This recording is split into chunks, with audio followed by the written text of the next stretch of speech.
Sophonie 3,14. Tout autour de nous, nous le voyons, nous l'entendons, règne un climat de peur, d'insécurité.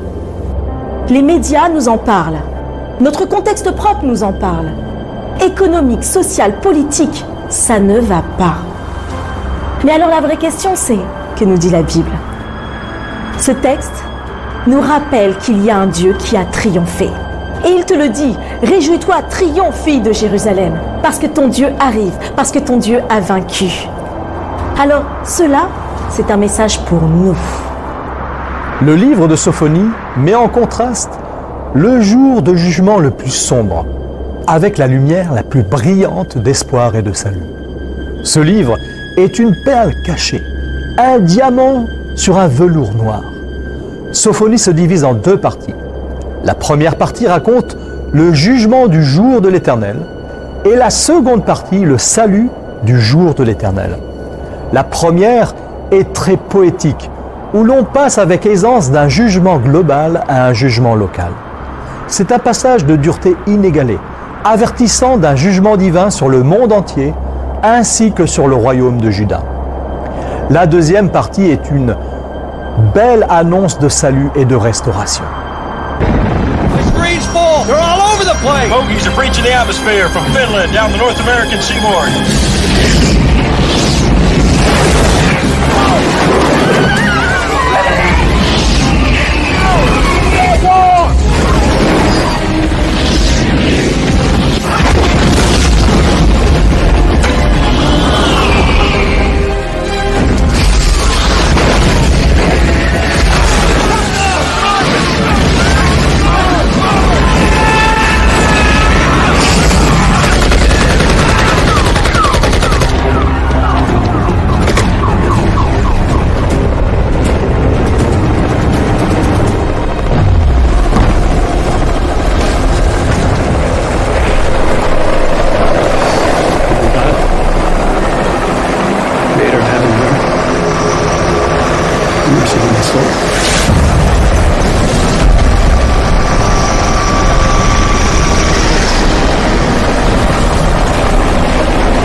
Ok, rebonjour à tout le monde. Après une pause et un week-end, nous voici de retour pour continuer à exhorter nos bien-aimés frères qui nous ont écrit et essayer de répondre à leurs questions. Donc, gloire, honneur au Père, Tatanza Ambiamazulu, le Père suprême, au nom puissant de Malakima Congo, Malakima Kengo, Isaya Congo, notre roi qui vient bientôt nous délivrer, dont nous portons le nom. C'est cela. Donc, voilà quoi. Donc, pour les frères et sœurs qui ont reçu cette vidéo, essayez de partager cette vidéo, hein, de donner cette vidéo qu'on avait publiée là, qui révèle la vérité, hein, ça nous révèle la vérité, donc voilà quoi. Donc, pour aujourd'hui, on va continuer à répondre aux questions de nos bien-aimés frères et sœurs, parce qu'on a d'autres projets très intéressants. Yakongo nous a révélé beaucoup de secrets qu'on voudrait partager avec vous. Et on est en train de préparer des grandes choses pour notre peuple, qui est le peuple du Dieu vivant. Ce peuple qui est au-delà des fleuves de l'Éthiopie, comme l'indique la Bible, notamment dans Ésaïe chapitre 18, versets 1 à 7. C'est d'une façon métaphorique que Yakongo a révélé l'identité de son peuple, et dans Sophonie, d'une façon explicite, il a révélé le lieu géographique là où il rassemblera les dispersés de son peuple. Donc, vous comprenez que c'est une grande bénédiction d'être un Bantou. Et d'ailleurs, il faut savoir que il faudra savoir pourquoi c'est une bénédiction.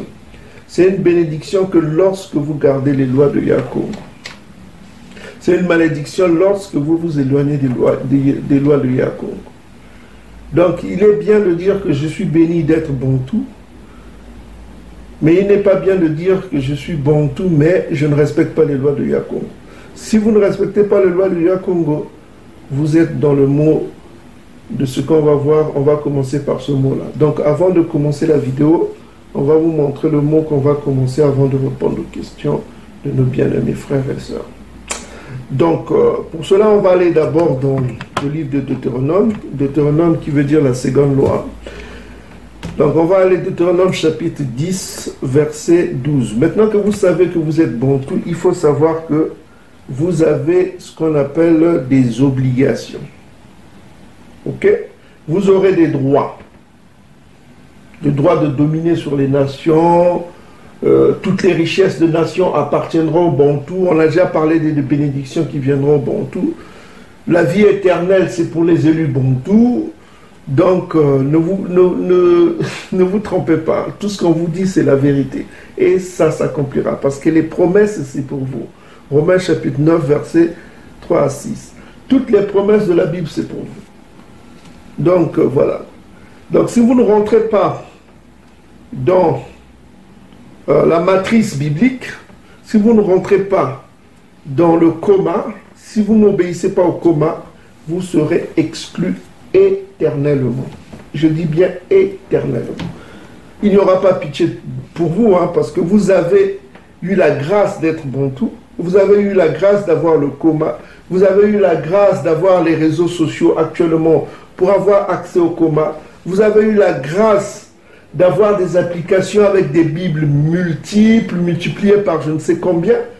Vous pouvez avoir toutes les Bibles pour vous instruire au coma, pour étudier le coma, pour lire le coma, pour vous nourrir du coma. Yakongo a permis toutes ces choses dans sa puissance pour que son peuple soit nourri. Donc vous n'avez pas d'excuse. Le jour du Sifa. Le jour du Sifa, c'est-à-dire le jugement. Le jour du Sifa, vous n'aurez pas d'excuse. Vous n'aurez pas d'excuse le jour du Sifa. Retenez bien ce mot-là, Sifa. On va essayer de vous expliquer ce mot qui est très vieux, un très vieux mot hébreu que les Congos utilisent encore. Un très vieux mot hébreu utilisé par nos patriarches les patriarches, parce que ce mot-là, si vous n'avez pas ce mot-là, Sif, oh Yacoub. Ce mot-là trahit qui sont les anciens Hébreux, parce que c'est un très vieux mot. Souvenez-vous du livre de l'abbé Proyard, le chef des Jésuites qui ont envahi l'Afrique bantoue pour catholiser, excusez-moi, pour édomiser ou catholiser les Israélites bantous, les disperser. Donc, ce chef des Jésuites qui a écrit un livre intéressant qui a dit que la langue des bantous contient du paléo, tout ce qui est paléo, les langues anciennes, quoi. Paléo-hébreu, paléo-grec, paléo-latin. Vous avez vu cette vidéo, vous êtes satisfait, vous avez été instruit. Vous avez été instruit sur plusieurs de nos vidéos, là où on a dit que l'ADN des bantous ramène aux anciens sémites, mosaïques, tout ça comme ça. Donc il n'y a pas d'excuse pour vous. Il n'y a pas d'excuse à dire encore que nous sommes... Le panafricanisme, c'est une idiotie. Dernièrement, la vidéo que nous avons publiée, vous avez vous-même constaté qu'il y a une différence entre les... Même Yakongo l'a dit, dans Exode chapitre 11, verset 7. Il a mis une différence entre les Kamites et les Sémites bantous. Même les peuples disent qu'il y a une différence. On vous a montré la dernière vidéo là. Les peuples reconnaissent qu'il y a une différence entre le bantou et les Kamites. Il y a une différence.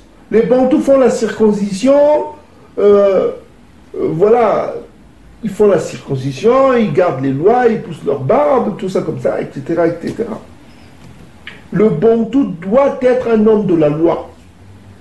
Il doit être l'image divine. Ok? Ce que vous essayez de comprendre cela. Le bantou doit être l'image du Dieu vivant, l'image de Yakongo, parce qu'il porte le nom de Yakongo. Le peuple a le même nom que celui qui est au-dessus d'eux. L'ange qui est au-dessus d'eux. Chaque peuple a son ange. Chaque peuple a son chef. Chaque peuple a son chef. Les Kamites ont leur chef. Les Édomites ont leur chef. Les Ismaélites ont leur chef. Chaque peuple a son ange.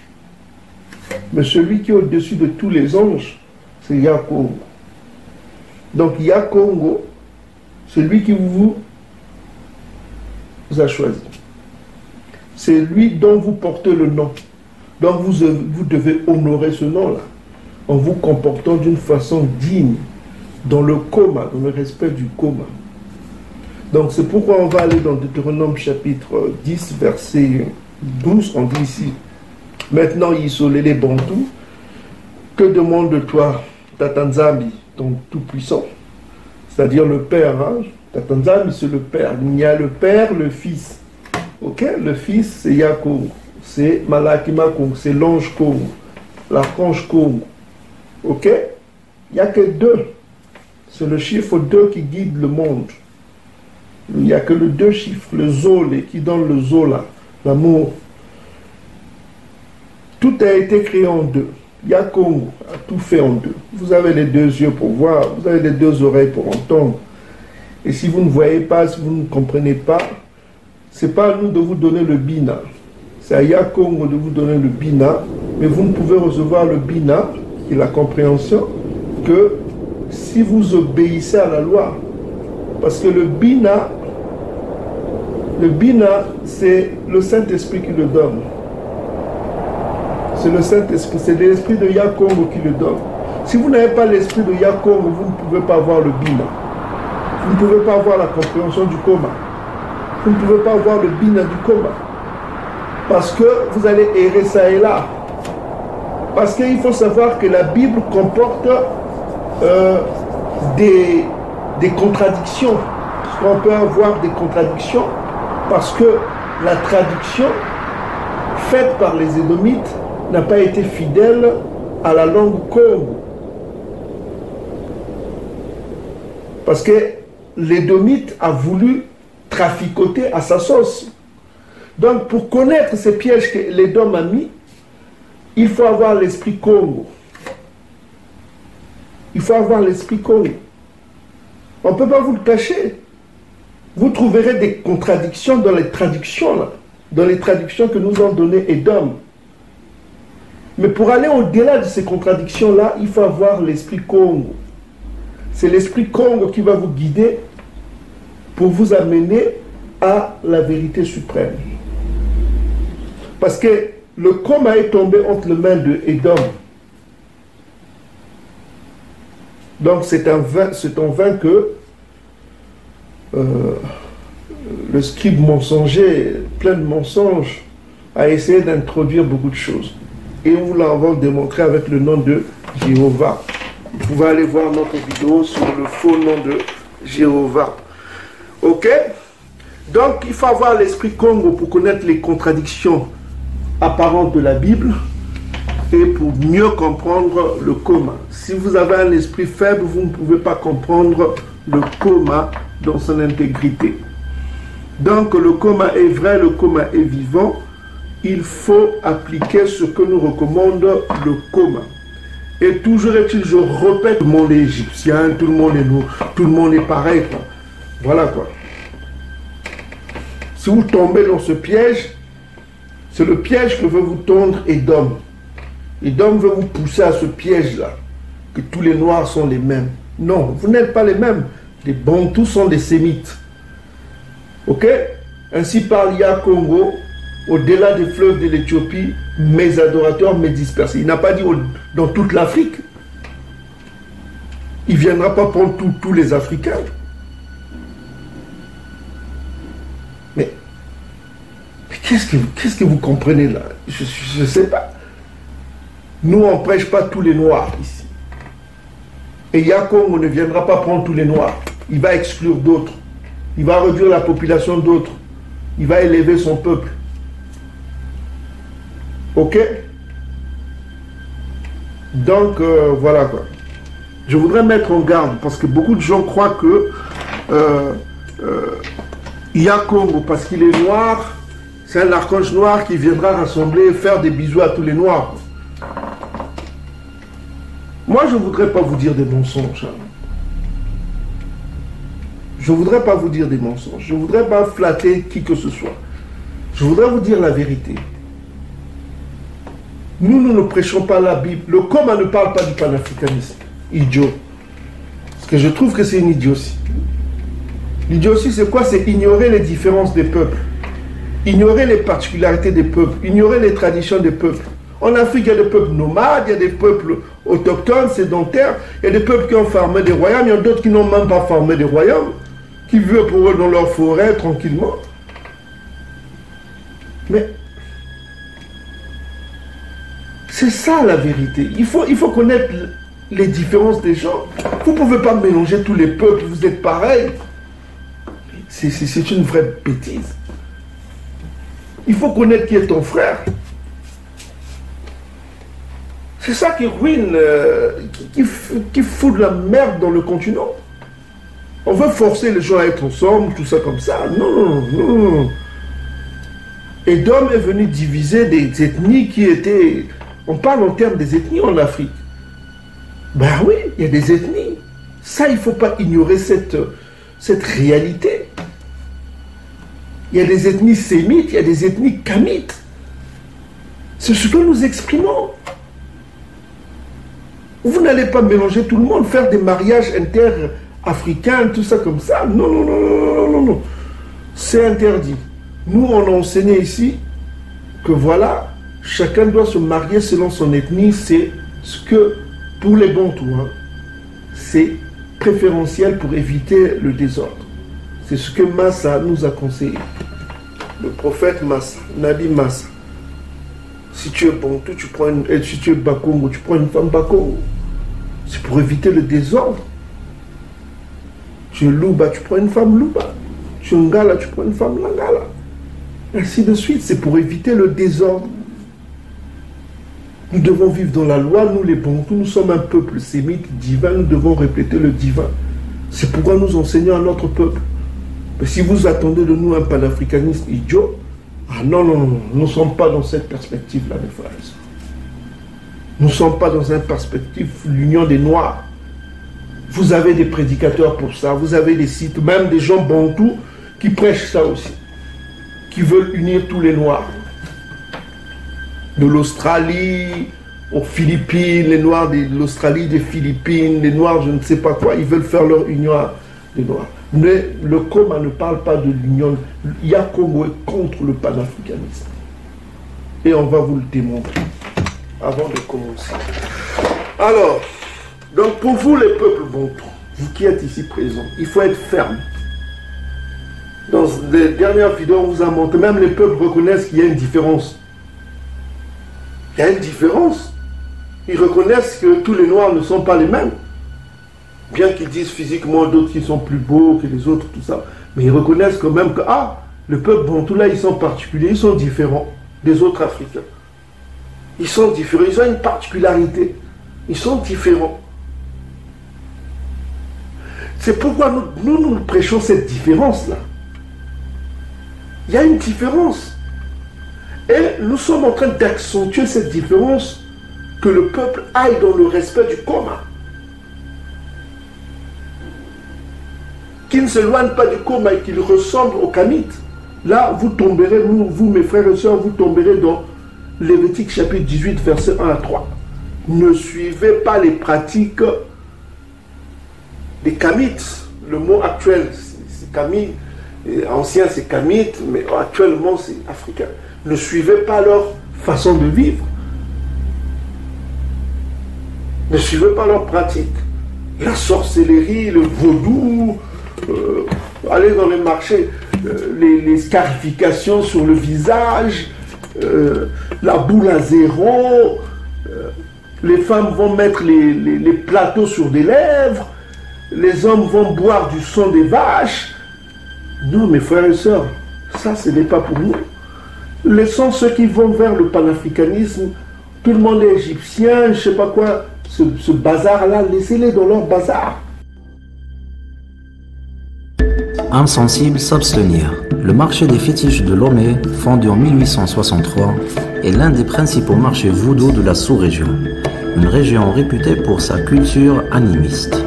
Atypique, fascinant, mais surtout choquant, le marché est l'une des principales sources de matières premières de sorciers et autres féticheurs. Dans les étals, vous y trouverez des crânes de chats, chiens, tortues, hérissons, des têtes de singes et crocodiles. L'endroit est tout sauf accueillant. Une odeur de pourriture nauséabonde et des sollicitations incommodantes de vendeurs prêts à tout pour vous vendre tout type d'objets fétiches. Visite guidée dans l'un des marchés qui demeure, certes, l'une des principales attractions touristiques de Lomé. Entendre parler du marché aux fétiches.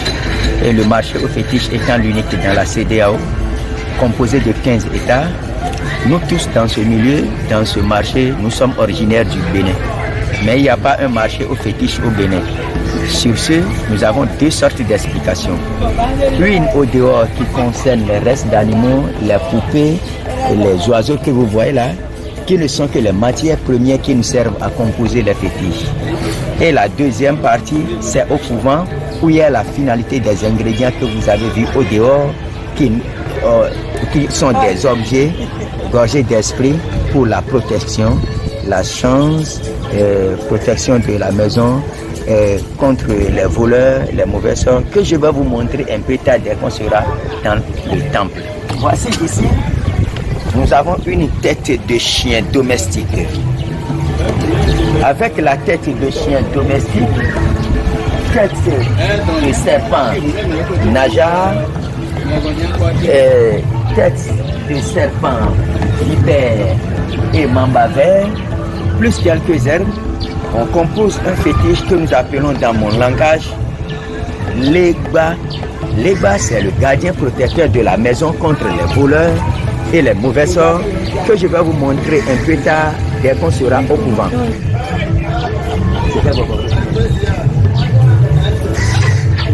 Là, nous avons les chouettes. Avec les chouettes et plus quelques herbes, on le laisse se calciner au feu Et avec une pierre, le tout réduit en très fine poudre noire, avec une lame, on passe à la vaccination africaine comme ça. Vous êtes vacciné contre quoi? Contre les mauvais sorts, la sorcellerie et aussi pour guérir les maladies jetées par les mauvais sorts.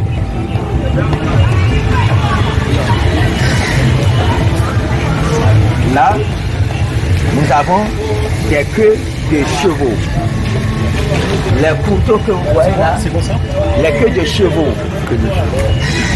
Ceux-là sont des queues de vaches qui avaient servi de chasse-mouches dans les palais royaux et de chasse mystique. Mais aujourd'hui, c'est plutôt utilisé dans les danses traditionnelles. Et quand vous les voyez dans les mains des prêtres et prêtresses vaudou, ce n'est pas pour la danse, mais c'est pour commander les esprits. C'est pour faire les prières, les bénédictions et aussi pour chasser les mauvais esprits. Du coton, mais nous n'avons pas les industries nécessaires pour pouvoir transformer ces cotons dans le bon vieux temps. Alors pour se déplacer, nos aïeux ont su quand même se protéger le sexe avec les raffias.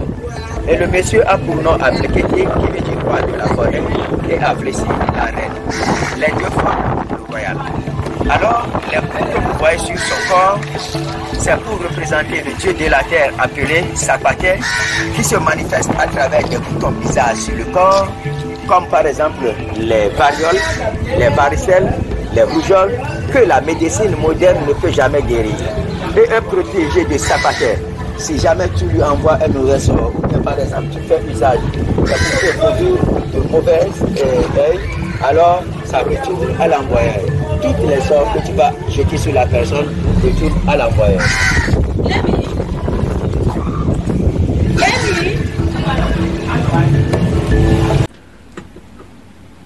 Voilà. Vous les frères Bantou ne participez pas aux organismes pour tous les noirs. Ça, c'est pas pour nous, ça. Nous sommes un peuple divin. Nous devons refléter, nous devons aller au-delà de cela. Bien que nous soyons noirs, mais nous sommes d'abord détenteurs du nom divin. Parce que mon peuple porte mon nom, dit Yakongo. Et si vous portez le nom de Yakongo, vous devez honorer ce nom-là. Comment? En respectant le Koma, en mettant en pratique le Koma. Et ne faites pas la pute en allant suivre les pratiques des Kamites. C'est pas pour nous. Et on va vous démontrer que Yakongo, quel est son agenda en ce qui concerne les Kamites. Et vous allez l'entendre. Donc, pour vous les peuples bantou, je vous donne d'abord Deutéronome chapitre 10, verset 12. Ainsi parle Yakongo. Maintenant, Yisolele. Que demande de toi, Tatanzambi, ton Tout-Puissant? Si ce n'est que tu craignes Tatanzambi, ton Tout-Puissant, on préfère dire le Père suprême. Il faut craindre le Père suprême. Parce que c'est à lui qu'il faut adresser les prières à travers le médiateur qui est Yakongo, Issa Yakongo. Afin que tu marches dans toutes ses voies, d'aimer et de servir Tatanzambi, ton Tout-Puissant, de tout ton cœur et de toute ton âme. Si ce n'est que tu observes les commandements de Tatanzambi et ses lois que je te prescris aujourd'hui. Ça, c'est Massa qui parle. C'est Massa qui parle. Je te prescris aujourd'hui. Afin que tu sois heureux. Donc, en suivant les commandements que prescrit, les commandements venant de Yakongo, de Tatanzambi, que Yakongo a donné à Massa et Massa a donné au peuple. Donc, on a Tatanzambi, le père, qui donne à Yakongo, Yakongo donne à Massa, Massa donne au peuple. Donc vous voyez un peu le relais. Le peuple a reçu les commandements divins. Voici les commandements que je prescris aujourd'hui. Le but c'est quoi? C'est que tu sois heureux. Pour que l'homme bantou soit heureux, il faut qu'il s'adapte et il faut qu'il applique le Koma. C'est tout. C'est une source de joie d'appliquer le Koma. Voici. À Tatanzambi, ton Tout-Puissant, appartiennent les cieux des cieux. Donc il parle des univers et des multi-univers. Déjà en ce temps-là, Massa le savait. Des multi-univers. Ce n'est qu'après les scientifiques ont découvert les multi-univers. Mais là, Massa connaissait déjà cela. Qu'appartiennent des cieux, les cieux des cieux. La terre et tout ce qu'elle renferme. Tout cela appartient à Tatanzambi.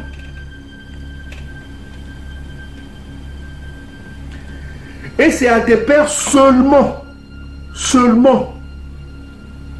que Tatanzambi s'est attaché pour les aimer. Seulement. De toutes les familles de la terre, toi seulement que j'ai connu.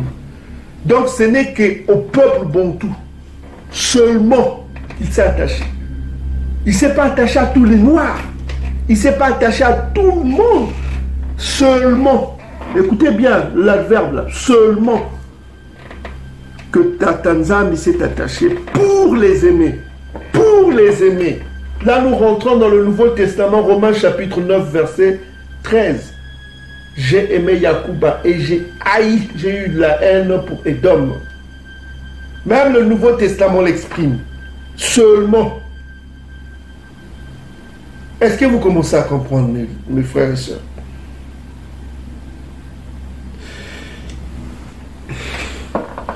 Donc on dit ici au verset 15, nous sommes dans Deutéronome chapitre 10, verset 15, et c'est à tes pères seulement que Tatanzambi s'est attaché pour les aimer, et après eux, c'est leur postérité, c'est vous qu'il a choisi d'entre tous les peuples, c'est vous qu'il a choisi d'entre tous les peuples. Le terme ici c'est baka. Baka c'est prendre, on vous a dit ça, choisir c'est baka. Prendre avec la main. C'est un terme Congo puissant. Baka. Donc, ici, Massa utilise un terme Congo puissant qui s'appelle Baka. Baka, ça veut dire prendre avec la main. Prendre, saisir, quoi. Donc, c'est vous qui l'avez choisi, quoi. Parmi tous les peuples de la terre. Il n'a pas choisi toute l'Afrique, tous les hommes africains. Il a choisi un peuple. Un peuple. Les Bantous.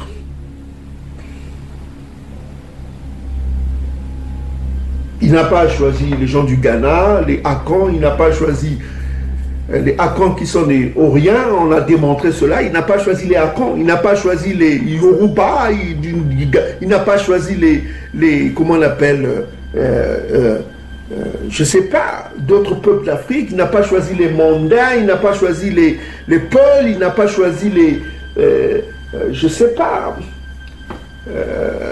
les Édomites, il n'a pas choisi les Japhétis, il n'a pas choisi tous ces peuples, il a choisi un seul peuple qui porte son nom. Il n'y a pas mille chemins. Qu'est-ce que vous cherchez? On vous a montré le monde Zambi dans la Bible, les apocryphes. On vous a montré le mot Congo là, dans la Bible. Qui est-ce que vous cherchez? Si vous êtes le peuple du Dieu vivant, vous avez des comptes à rendre. Parce que c'est vous qui l'avez choisi. Et c'est vous qui devez être ses témoins. Un témoin doit être un homme fidèle. Un homme véridique. Un témoin qui dit des mensonges n'est pas digne d'être un témoin. Un témoin doit être véridique. Il doit marcher dans la vérité. Dans le Congo. Congo, c'est la ceinture. La ceinture, c'est la vérité. Si vous êtes dans le mensonge, vous n'êtes pas un bon témoin, vous serez mis au feu. Vous subirez les mêmes sorts que les ennemis de Yakongo. Bantou ou pas. Donc, vous devez être le miroir de celui dont vous portez le nom. Et toujours est-il, je vous dis que il n'a pas choisi tous les peuples. Ok? Donc il dit ici que Yakongo s'est attaché pour les aimer après eux. C'est leur postérité. C'est vous qui l'a choisi, vous les Bantous qui l'a choisi. C'est Massa qui parle. Donc tous les peuples, comme vous le voyez aujourd'hui. Verset 16. Vous vous circoncirez votre cœur. Vous ne redirez pas, bon, enfin c'est redire, vous ne redirez plus votre cou. Car Tatanzambi, votre Tout-Puissant, est le Dieu des dieux, le Seigneur des seigneurs. Là, en l'occurrence, on parle de Jacob. Notamment, on passe à l'Apocalypse chapitre 19, hein, le Dieu de tout, le Seigneur des seigneurs. Le Dieu grand, fort et terrible, qui ne fait exception de personne, des personnes, et qui ne reçoit point de cadeau de prison, qui fait droit à l'orphelin et à la veuve, qui aime l'étranger et lui donne de la nourriture et des vêtements. Donc c'est pourquoi on vous a toujours enseigné, ne faites pas de mal aux étrangers. Malachie chapitre 3 verset 5, respectez les étrangers. Vous aimerez l'étranger car vous avez été étrangers dans le pays d'Égypte. Donc ne faites pas de mal aux étrangers. Ça aussi toujours, on rentre toujours dans l'image divine. Haïr le mal, faites ce qui est bien. Ok? Tu craindras. Verset 20. Tu craindras. Donc on voit que vous aimerez l'étranger car vous avez été étrangers dans le pays d'Égypte.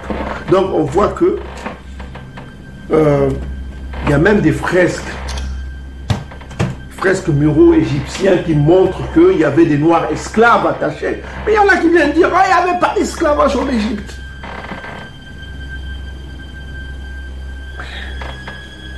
Là, il n'y avait pas de panafricanisme. Vous savez, le bourreau d'hier des Bantous n'est pas le bourreau d'aujourd'hui et d'homme. Le bourreau d'hier des Bantous, c'était les Kamites. Est-ce que vous le savez? Si on vous montre le rétroviseur de l'histoire, vous allez vous dire, mais ces gens-là nous ont fait tellement de mal. C'est pourquoi Yakongo vient vous rappeler beaucoup de choses. Je vous dis sincèrement, si vous voyez le rétroviseur de l'histoire, cela va vous étonner. Vous allez dire, oh, ces gens-là nous ont fait tellement de mal. Donc c'est pourquoi je vous dis, je vous mets en garde. Je vous mets en garde. Ok?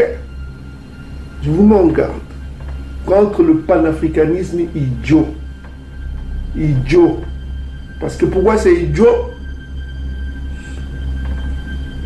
Parce que ça vous met tous dans le même moule. Vous êtes égyptiens, vous êtes tous kamites, égyptiens. On vous met tous dedans. L'Égypte, c'était notre gloire. Allez, nous tous, on était égyptiens. Puis quand vous voyez des fresques, il y a des noirs qui étaient esclaves. Alors, on en a tellement parlé, franchement, c'est incroyable. Donc, le Bantou n'est pas, c'est un sémite jacobin. Un sémite jacobin qui a été préservé par Jacob. Les autres sémites sont mélangés, métissés. Mais d'autres ont été préservés tels que les Touaregs, mais une partie des Touaregs ont été métissés, qui sont devenus les Berbères. Alors, les Touaregs sont des Berbères, ils ont préservé leur identité noire, mais on a vu que beaucoup se sont métissés. C'est ce que vous avez, le résultat des métis que vous voyez au Maghreb là-bas. Des Berbères, vous avez des Berbères islamisés qui sont devenus musulmans, et il y avait des Berbères judaïsés qui sont devenus ce qu'on appelle les Juifs séfarades et compagnie. Ok? Donc c'est comme ça. Donc qui se sont alliés avec les Édomites ashkénazes. Voilà, on les appelle Édomites parce que le terme Édom, ça vient du mot Bantou qui veut dire Ndundu.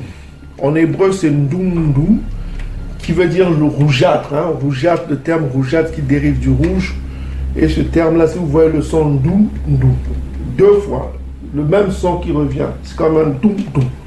Donc vous comprenez que c'est le son ancien qui détermine l'homme édomite. L'homme édomite est d'abord une description du Ndungu. Ok, donc on continue. On dit ceci que, donc on dit au Bantou, car Yakongo, votre Dieu, est le Dieu des dieux, le Seigneur des seigneurs, le Dieu grand et fort et terrible, qui ne fait point exception des personnes et qui ne reçoit point de présent. Verset 18, qui fait droit à l'orphelin et à la veuve, qui aime l'étranger et lui donne de la nourriture et des vêtements. Et vous aimerez l'étranger car vous avez été étrangers en Égypte. L'Égypte, c'est le pays des Kamites. Donc les Bantous ont été étrangers là-bas, ça veut dire qu'ils ne sont pas le même peuple. Il suffit de comprendre, je ne sais pas qui. Voilà quoi. Tu craindras Tatanzambi, ton Tout-Puissant, tu le serviras et tu t'attacheras à lui. Et tu jugeras par son nom. Donc tu seras un juge, tu jugeras par son nom. Et il est ta gloire. Il est ton Tout-Puissant. C'est lui qui fait au milieu de toi des choses grandes et terribles. Et tes yeux ont vu. Donc tout ce que a fait Yakongo, ça venait de Tatanzambi parce que l'autorité suprême c'est le Père. Ok? Tes pères descendirent en Égypte au nombre de 70 personnes et maintenant Tatanzambi, ton Tout-Puissant, on a fait une multitude pareille aux étoiles des cieux. Donc il les a multipliés. Donc on voit aussi dans l'avenir, il nous multipliera. Il va multiplier encore le peuple. Bon. Donc on voit ici que on comprend facilement que le Tout-Puissant n'a choisi qu'un seul peuple. Il n'a pas choisi toute la terre entière. Il a choisi un seul peuple. Et où est ce peuple? Sophonie chapitre 3, versets 10 à 20. Au-delà des fleuves de Couche, de la Nubie, c'est-à-dire de l'Afrique centrale jusqu'en Afrique du Sud. On a vu que c'est des peuples sémites qui parlent le paléo-hébreu. Et ce peuple-là a des captifs parmi les nations que Yakongo ramènera sous leurs yeux, sous les yeux de ceux qui sont là-bas au-delà des fleuves de l'Éthiopie. Il va rassembler son peuple, il va ramener son peuple et il ramènera les captifs de son peuple sous les yeux de ceux qui sont au-delà des fleuves de l'Éthiopie. Donc on connaît l'agenda, donc c'est ce que je tenais à vous montrer. Donc je tenais encore à vous montrer quelque chose parce qu'on a eu des vidéos qu'on a déjà fait, juste rapidement avant qu'on continue les réponses aux questions. On va voir quand il y a Congo, qu'est-ce qui adviendra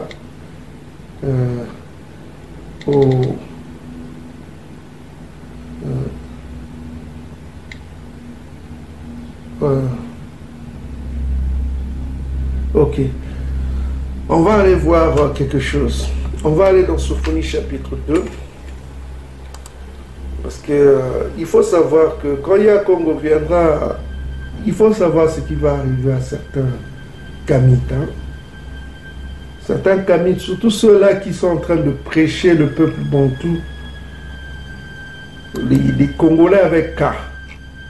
Avec C plutôt, excusez-moi. Parce qu'il y a des Congolais avec C et il y a des Congolais avec K. Les Congolais avec K sont des Congolais sémites. Les Congolais avec C sont des Congolais Kamites. D'ailleurs, ils l'ont dit eux-mêmes, hein, qu'ils ont le sang des Nigérians, tout ça comme ça. Dans leur ADN, ils ne sont pas bantous, quoi. Donc, mais dans leur haine, ils sont en train de pousser le peuple bantou à adorer les dieux des Égyptiens. Et ça, ils vont payer le prix très cher. Voilà. Les Soudano-Kamites. Qu'est-ce qui va arriver à certains Soudano-Kamites? Parce qu'il faut savoir ce qui va arriver. Hein. Parce qu'on ne va pas vous prêcher n'importe quoi, vous dire des choses, voilà quoi. Ok, donc nous sommes dans le livre de Sophonie, qui est un livre qui parle du jour de Yakongo. Quand est-ce que... le jour de Yakongo? Parce qu'on va voir le livre de Sophonie. Le thème, c'est quoi? Le thème du livre de Sophonie, il faut savoir c'est quoi? C'est le jour de Yakongo, quand il reviendra, quand il rassemblera son peuple et quand il fera le jugement. Maintenant, c'est quoi le jugement? Attendez, on va voir Joël chapitre 3. Joël chapitre 3, le jugement. Alors, nous sommes dans Joël chapitre 3. Prenez note, mes frères et sœurs, parce qu'on va voir quelque chose d'intéressant que vous ne verrez nulle part. Donc ici, on dit que car voici les jours viennent en ce temps, quand je ramènerai les captifs de Yaoundé et de Salama. Parce que nous, on n'utilise pas le mot Jérusalem, on utilise le mot Salama.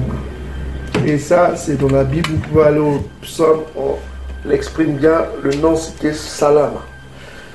Donc on dit, quand je ramènerai les captifs de Juda et Salama, Salama appartient à Benjamin. Donc ça veut dire que Juda et Benyamin, c'est-à-dire les tribus du sud qui sont allées en captivité, les Bantous. Donc quand je ramènerai les captifs de Juda et de Jérusalem, car voici les jours viennent quand je ramènerai les captifs de Juda et de Jérusalem. On a prouvé que c'est Juda qui est allé en captivité. Jérusalem appartient aux tribus du sud. Hein. Donc on parle ici des tribus du sud qui sont allées en captivité. Quand est-ce qu'il ramènera les captifs de Juda et de Jérusalem? C'est la question qui se pose, mes frères et sœurs. Et pour cela, on va revenir dans le livre de Sophonie. On va prendre Sophonie chapitre 3, verset 20. C'est au début du XVIe siècle que les premiers Blancs débarquent. Nous sommes dans Joël, on va comprendre. Donc on est en ce temps-là, je vous ramènerai. Donc je vous ramènerai, il ramènera ceux qui sont au-delà du fleuve de l'Éthiopie, les dispersés. Donc on ramène des gens du point A vers le point B. Donc il y a un mouvement, ce qu'on appelle le mouvement ou l'immigration. Donc quand on ramène des gens, c'est que les gens ne sont pas chez eux là-bas, ils sont considérés comme des réfugiés. Donc on va les ramener au point là où ils étaient avant d'être réfugiés, d'être dispersés. Parce que le terme dispersé, c'est une malédiction, selon Deutéronome chapitre 28, verset 64. Quand un peuple est dispersé, ils sont sous la malédiction. En ce temps-là, je vous rassemblerai. On ne peut que rassembler ce qui est dispersé. Hein. On vous l'a démontré. Car je ferai de vous un sujet de gloire et de louange parmi tous les peuples de la terre. Donc ils seront glorifiés, ils seront loués par les hommes.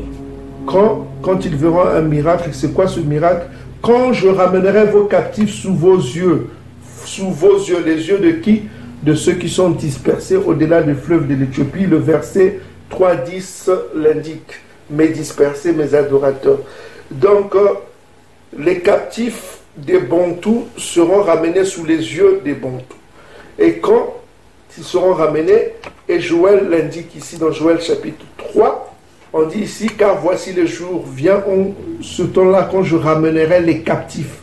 C'est ce que Sophonie a dit, je ramènerai vos captifs sous vos yeux. Les captifs de qui?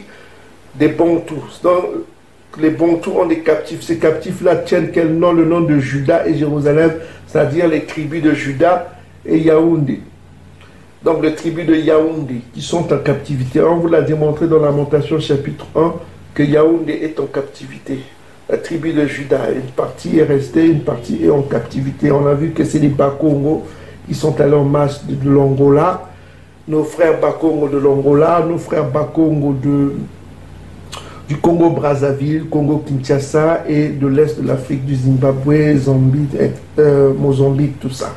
Ils sont allés en captivité, les Bakongo là. Donc, vous voyez, le Bakongo du Gabon, le Bakongo du sud du Cameroun, donc ils sont allés en captivité en masse. Ok, mes frères et sœurs. Donc, c'est ça.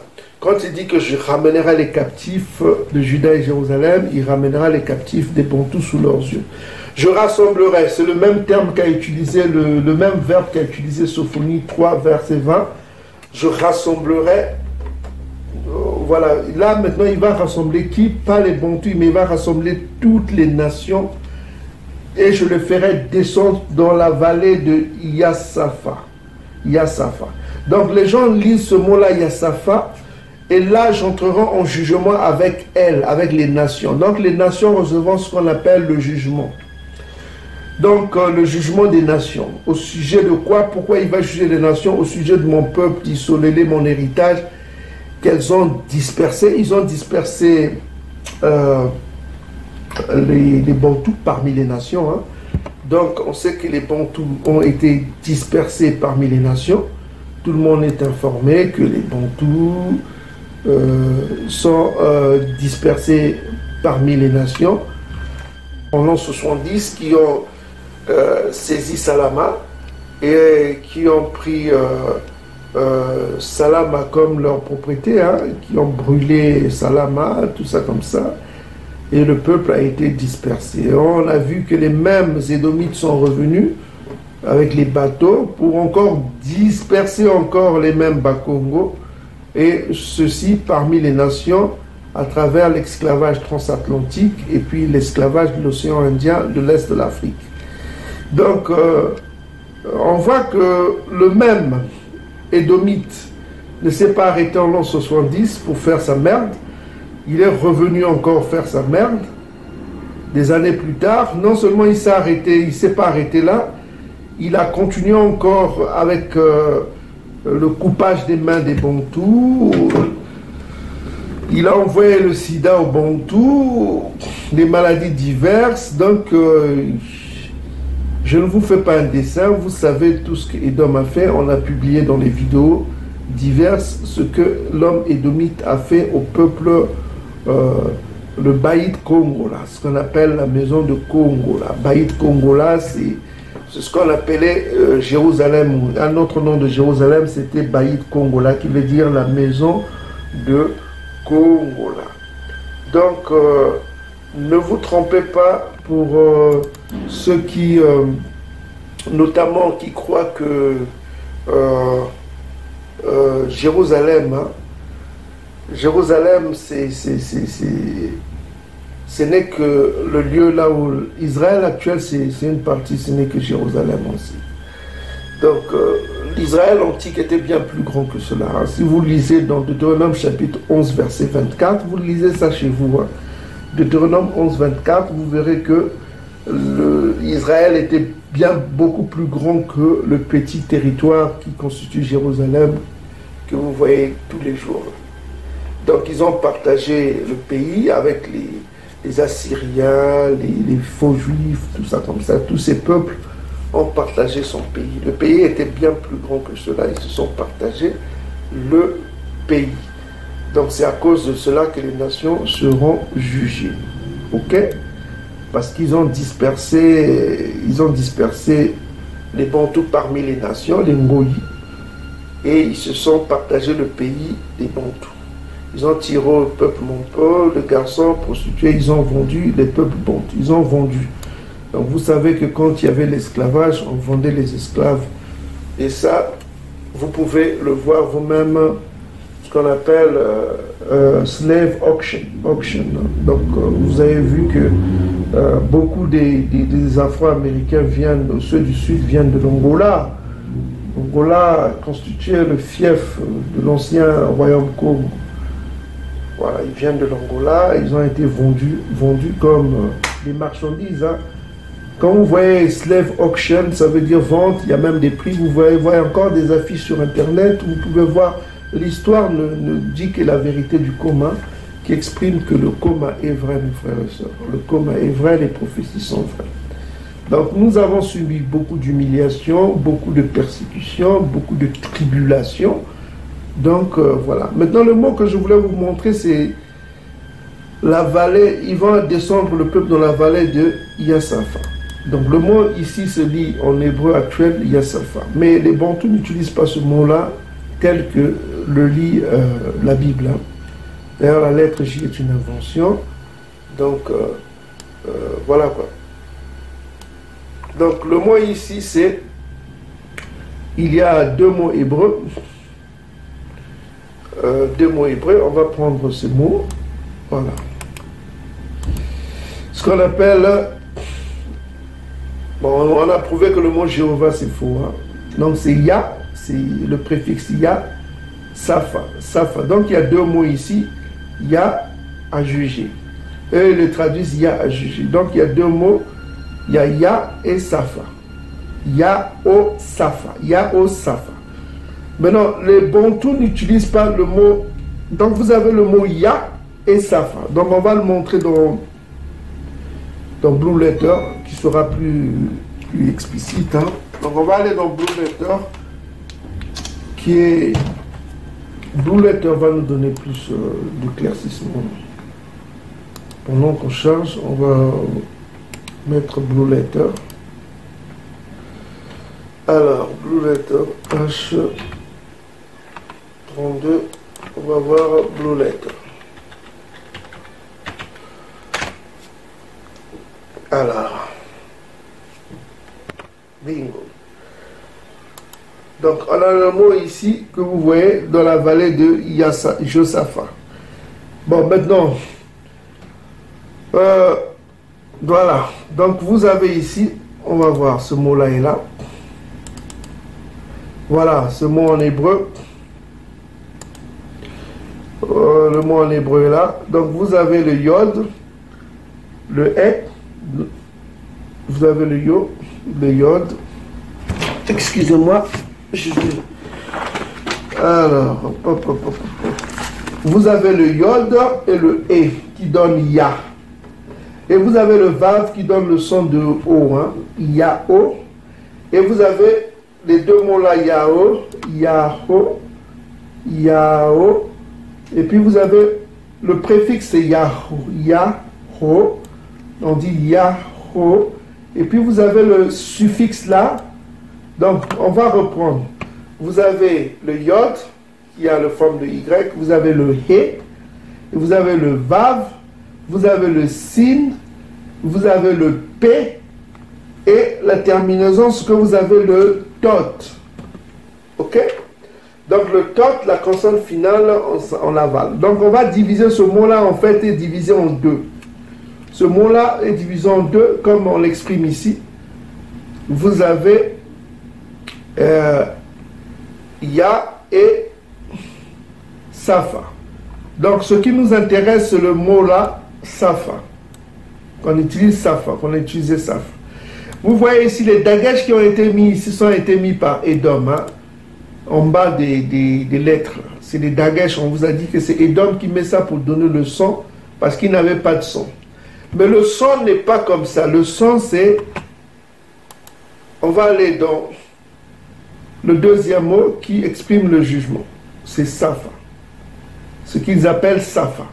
Donc, si vous prononcez Safa comme Edom, vous êtes dans le faux. Parce que Edom n'a pas... Il a eu juste l'idée de dire que ça peut se dire Safa. Mais ça ne se prononçait pas Safa.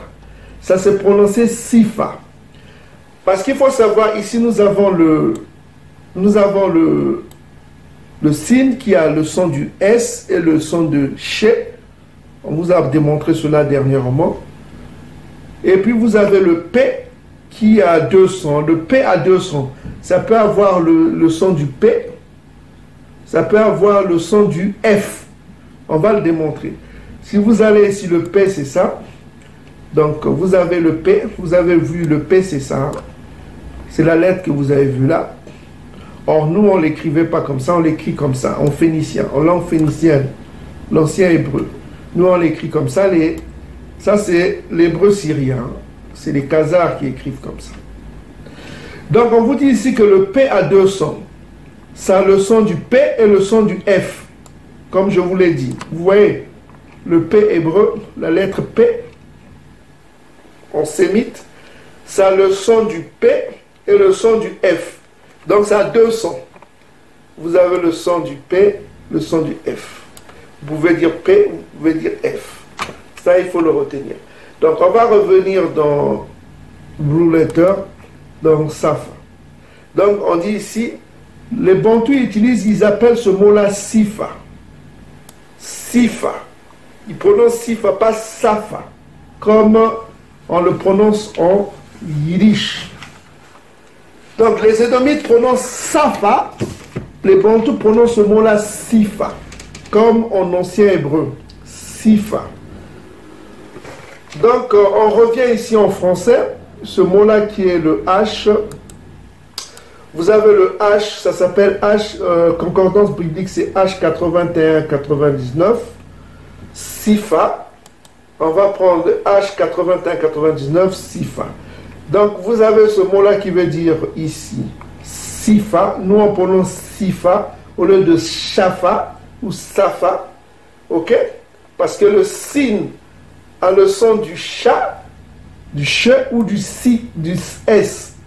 Donc on prononce sifa au lieu de shafa, sifa, sifa. On vous a démontré cela déjà. Donc sifa, ça veut dire quoi? On vous dit ici que ça veut dire, traduction, juger, être jugé, faire le juge, prononcer, ou punir. Punir, retenez bien le mot punir. Donc vous avez toutes les définitions du mot sifa, ça veut dire juger, défendre, punir. Punir, ok? Exécuter un jugement, ok? Exécuter un jugement, etc., etc. Donc ce mot a été utilisé pour la première fois dans Genèse chapitre 16, verset 5. Donc c'est un vieux mot hébreu qui a été utilisé par les patriarches.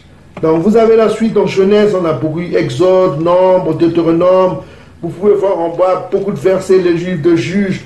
Dans toute l'histoire d'Israël, on a utilisé ce mot-là, sifa. Maintenant, ce mot-là, sifa, en langue Congo, qu'est-ce que ça veut dire? Parce qu'en hébreu, on vous dit que ça veut dire juger, ça veut dire faire le juge prononcé. Ils n'ont pas tort. Jusque-là, Edom a bien compris. Mais seulement au Congo, quand on va dans la langue Congo, nous sommes dans le dictionnaire Congo, sifa, comme vous pouvez le voir ici, on va augmenter un petit peu. Le mot sifa, ça veut dire maudire. Lucifu ou masifu ou misifu, ça veut dire malédiction. Lucifu, c'est la malédiction. Le préfixe lou, ça indique le nom, quoi. Donc sifa, ça veut dire maudire. C'est le verbe maudire. C'est un verbe qui veut dire maudire. Sifa. Maintenant, vous allez me dire quelle la maudire et juger, est-ce que c'est la même chose? Justement, on va aller dans le livre des synonymes, on va voir maudire, ça veut dire quoi? Maudire, on vous dit ici maudire dans le livre des synonymes, synonyme au .fr, vous pouvez voir vous-même chez vous. Hein? Maudire, ça veut dire quoi? Condamner. Condamner, c'est juge. Le juge, c'est celui qui condamne, non? C'est condamner. Donc on voit qu'on rentre toujours dans le sens du juge, le jugement. Maudire, ça veut dire aussi rejeter. C'est détester, blâmer, ça, le juge blâme. Vomir, vouer, détester. Ah ok. Vous voyez, il y a tous ces mots-là. Maintenant, on va voir ce qui nous intéresse, le verbe condamner. Condamner. Maudire, ça veut dire condamner. Condamner, rejeter, tout ça comme ça. Et quand on voit condamner, condamner, ça veut dire quoi en synonyme de condamner, c'est quoi? Vous avez le mot punir. Punir. Condamner veut dire punir. Et vous revenez encore dans safa là, sifa, et vous avez quoi? Le mot punir, sifa. Donc, les pontous en apprendre qu'on a sifa, ça veut dire S, vous avez le S, le P qui a le son du F, on a démontré. Et vous avez le tot qui est la lettre finale qui ne se prononce pas. C'est la consonne finale. Mais elle se prononce aussi, hein, dans des circonstances, dans d'autres mots qu'on va vous révéler dans la prochaine vidéo. Ici, en l'occurrence, le tot est sourd.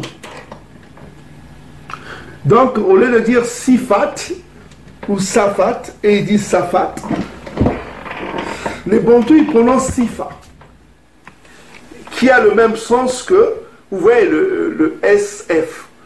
On vous a dit comment on appelle, les lettres biphoniques, triphoniques. On vous a expliqué l'hébreu comment ça fonctionne. Il y a le son biphonique et le son triphonique. Là, le son biphonique, nous avons quoi? Nous avons le SF, sifa. Sifa, safa, safa, sifa. Vous avez le SF. Nous avons un son biphonique. Est-ce que vous comprenez? Et ils disent safa parce qu'ils ont ajouté les dagesh pour donner leur son. C'est les édomites. Parce que le dagesh, c'est le son ajouté par Edom. Le mot dagesh, cherchez le mot dagesh dans le dictionnaire, ou c'est des sons donnés par des édomites, des intellectuels édomites. Ça n'a rien à voir avec l'hébreu qui était des langues de plusieurs des consonnes. Ok? Donc vous voyez le SF, nous avons les consonnes SF qui donnent chez les Bantous Sifa, qui veut dire punir ou condamner, ou maudire. On a vu que maudire, ça veut dire condamner, et condamner veut dire punir. Et nous tombons sur SF Sifa, qui veut dire juger, punir. Ça veut dire punir. Donc, quand Yakongo dit dans la vallée de Josaphat, comment on va prononcer Josaphat?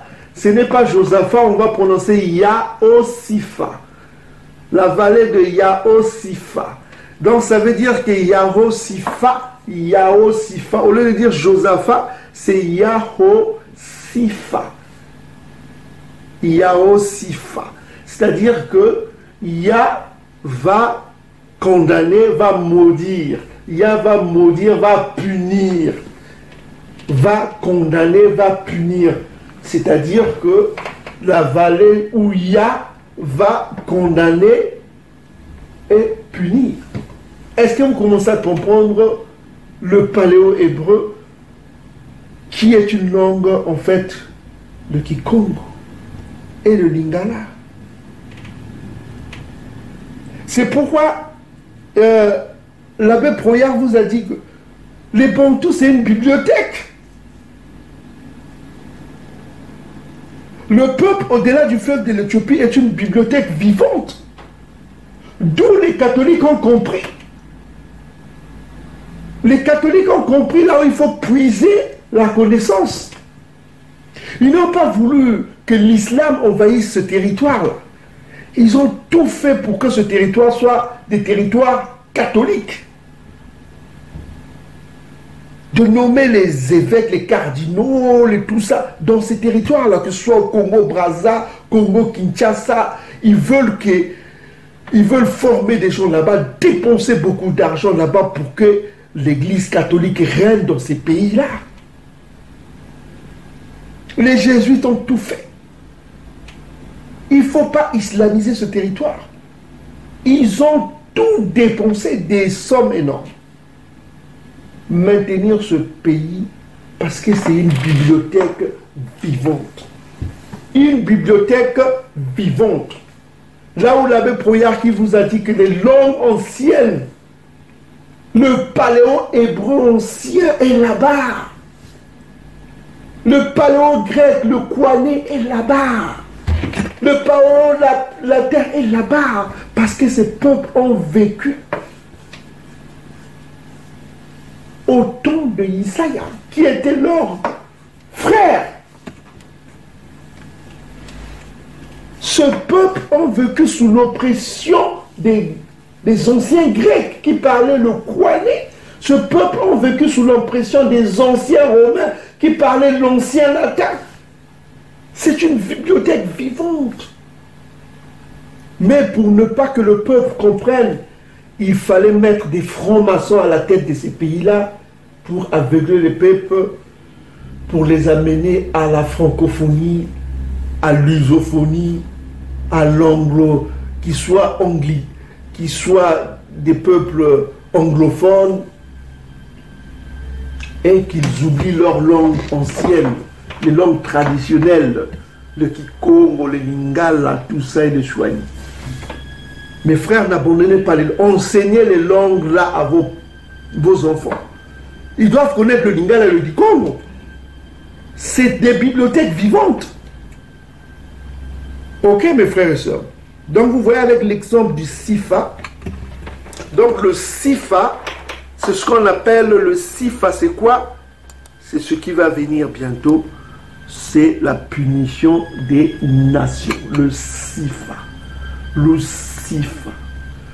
Le Sifa est en train de venir. C'est un vieux mot hébreu. Un très vieux mot hébreu dont les Bantous vont se souvenir dans ces derniers temps. Et Édom doit subir le Sifa. Le Sifa, c'est quoi? C'est la malédiction, c'est la condamnation, c'est la punition. Ok, mes frères et sœurs.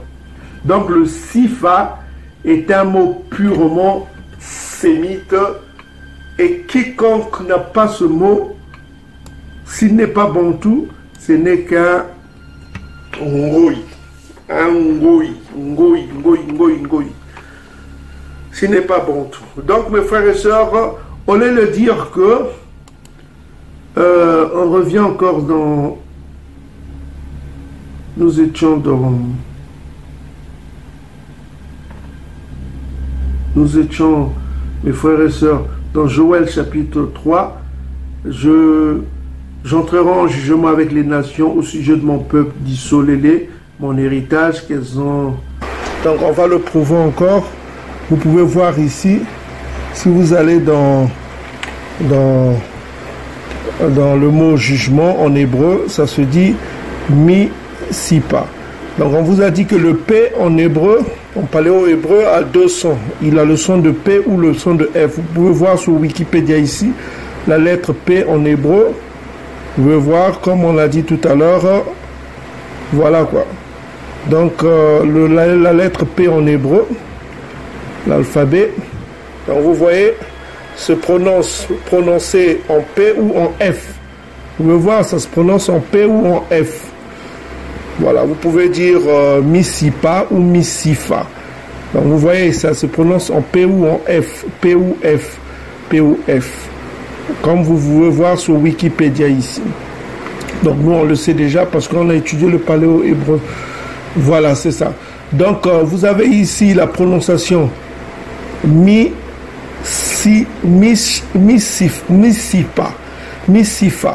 Donc au lieu de dire jugement ici, jugement, justice, on dit, au lieu de dire Misipa, on dit Misifa. Misifa. Ok, ça c'est le nom en paléo-hébreu. Au lieu de dire Safa, ici vous voyez c'est Misifa. Misifa. Donc vous voyez, c'est vraiment bien expliqué ici, comme on vous a dit que Sifa, c'est le paléo-hébreu, comme on vient de vous le prouver. Disperser tout ça. Donc on dit ici que je rassemblerai toutes les nations, verset 2, Joël 3, verset 2, toutes les nations, et je les ferai descendre dans la vallée de Yassa 2. Au lieu de dire Josaphat, c'est Yahosifa. Yahosifa. Yahosifa. C'est-à-dire la vallée où Yahosifa. C'est-à-dire où Yah va punir. Là, Yah va punir. Yah va punir. Yahosifa. C'est-à-dire Yahosifa. Donc quand tu entends Yahosifa, c'est le Kikongo. Yah va punir. Yahosifa. La vallée de Yahosifa. Sifa, c'est punir. Le S, P. Le P a le son du F. Le P hébreu a le son du P et a le son du F aussi. Yahoo Sifa. Ok mes frères et sœurs. Donc voilà. Donc voici, on peut dire Fa ou P. Ça a le son du P ou du F. Du F. Donc c'est ça. Ok. Donc mes frères et sœurs, donc ce que vous voyez, Yassafa, ça c'est les Dagesh. Hein. On dit ici que les Dagesh est un signe diacritique introduit dans le système de ponctuation masorétique des textes hébraïques afin de signaler un changement phonétique dans certaines consonnes de l'alphabet hébraïque. Donc c'est les Masorètes, les Édomites qui ont fait cela. Ça n'a rien à voir avec l'hébreu antique. C'est les ponctuations que vous voyez en bas là. C'est l'œuvre des Masorètes édomites. Ok, c'est des ponctuations édomites ça. Ça n'a rien à voir avec l'hébreu biblique. Donc mes frères et sœurs, c'est ce que je tenais à vous donner comme information.